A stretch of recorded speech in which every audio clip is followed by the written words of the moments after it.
En fait, plutôt que de poser des questions sur qu'est-ce que tu aimes faire, quelles sont tes compétences, c'est de te dire aussi ta cible,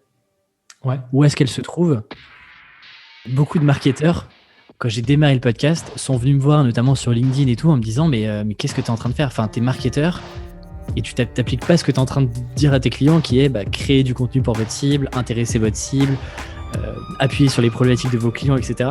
Et si tu veux, effectivement, de l'extérieur, tu te dis il n'y a aucune logique dans ce que Alexis a fait en 2019 quand il lance le podcast. Je suis pas de l'école à taper vraiment sur les 5 ans que j'ai passé en école de commerce. Et d'ailleurs, ce qui est intéressant, c'est que là, depuis, on enregistre, on est fin janvier, mais depuis la fin d'année dernière, je vois beaucoup de posts LinkedIn passer sur j'ai perdu 5 ans de ma vie, je me suis trompé, on m'a menti, etc. Ouais. Tu vois, je serais pas aussi critique sur le fait que j'ai perdu du temps en fait. Chaque semaine, je me fixais un objectif d'au moins un déjeuner avec un content manager d'une autre startup dans l'écosystème pour discuter de nos problématiques respectives, de nos projets, faire connaissance aussi. Et en fait, je savais que c'était potentiellement des personnes qui demain pouvaient me faire des entrées et ça me permettait aussi de comprendre un peu quelles sont les problématiques récurrentes, qu'est-ce qui revient, est-ce qu'ils travaillent avec des copywriters, est-ce qu'ils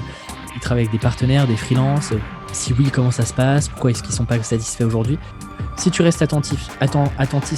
dans ton canapé en disant ok, j'ai fait un post LinkedIn pour dire que je me suis lancé en freelance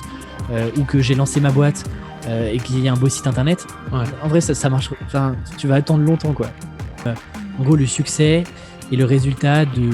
d'échecs ou d'erreurs répétées et améliorées. Et c'est l'idée de te dire en fait tu peux pas avoir raison dès la première fois et c'est ok parfois de se tromper, c'est ok de réessayer, de retenter, d'améliorer ce que tu as pu faire pour en faire potentiellement un succès, mais que le truc arrive pas du jour au lendemain